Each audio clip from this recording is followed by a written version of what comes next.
Hello everyone, it's Shane Kanto, your Wasteland reviewer, and I'm here to review Mission Impossible: The Final Reckoning. And this is from director Chris McQuarrie, and obviously starring Tom Cruise as Ethan Hunt.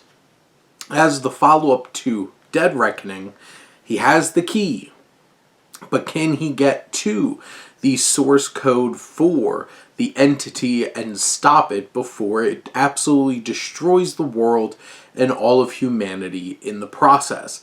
And this film definitely gives off vibes that, like, this is the last one. You call it Final Reckoning, and it really goes out of its way to thread together this whole entire franchise, doing a lot of homages and connections to so much of the other films. There's plenty of threads and revelations about characters or other characters being brought in from the first one. A big connection to the third one and how the entity came about. And all of these different layers that makes this feel like this is where it's all been leading up to. And that's a hard thing to do, and there's a lot of exposition in this film, and at times it can feel a little bit clunky. I do feel like they overdo the let's keep cutting back to scenes from the other movies. I think they do it a little bit too much. But once you get past those kinds of things and the overall tone that this film is treating itself like it is super serious, but it still has its fun moments. It still has some funny exchanges or looks and it has moments of levity. But this one in particular is a very serious film. At 2 hours and 50 minutes, this is an epic action thriller that pulls so much together. The actual stunts and action sequences are out of this world. The submarine sequence, those biplanes sequence that you see in the trailer, those are absolutely incredible, thrilling, non-stop, just fully engrossing. And I think what really ties this film together in a big way is the score. And obviously it's pulling on the original Mission Impossible theme, but Max Argerich and Alfie Godfrey do such a fantastic job of building on that, adding layers to it, shaking it up, and then having some other tracks.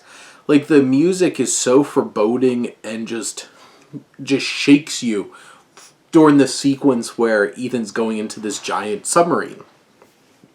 And this film is long.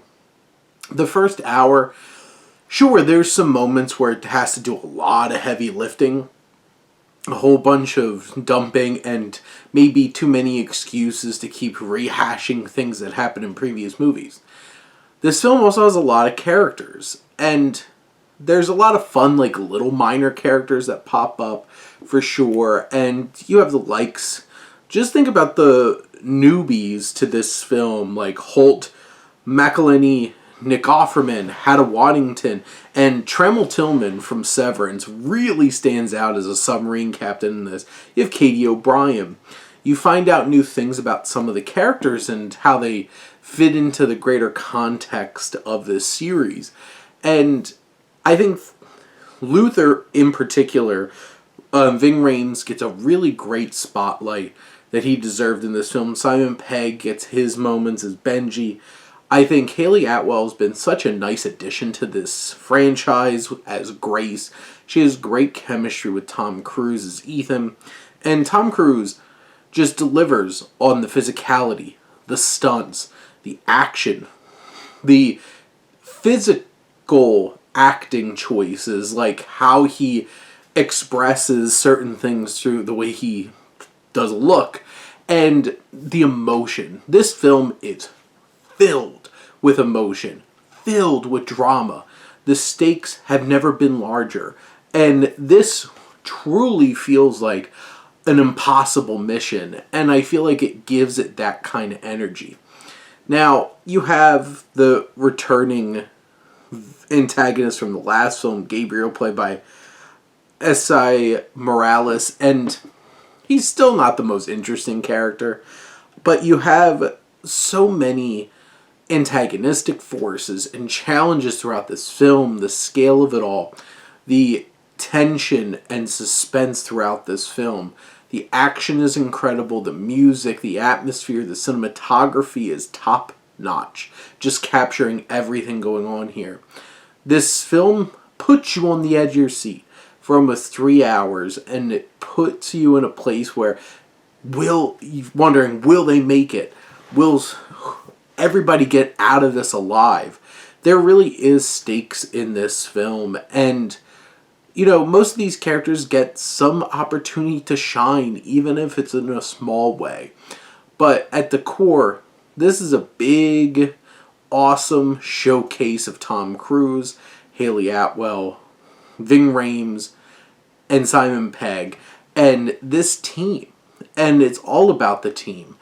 This film tackles the ideas of found family and what it means to be part of a team, and thinking about humanity and what's the right thing to do in such a moral quandary.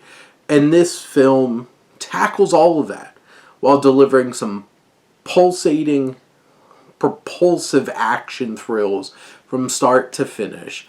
This film is a special send-off for this franchise and a love letter to this journey that so many of us have been on for the past 30 years.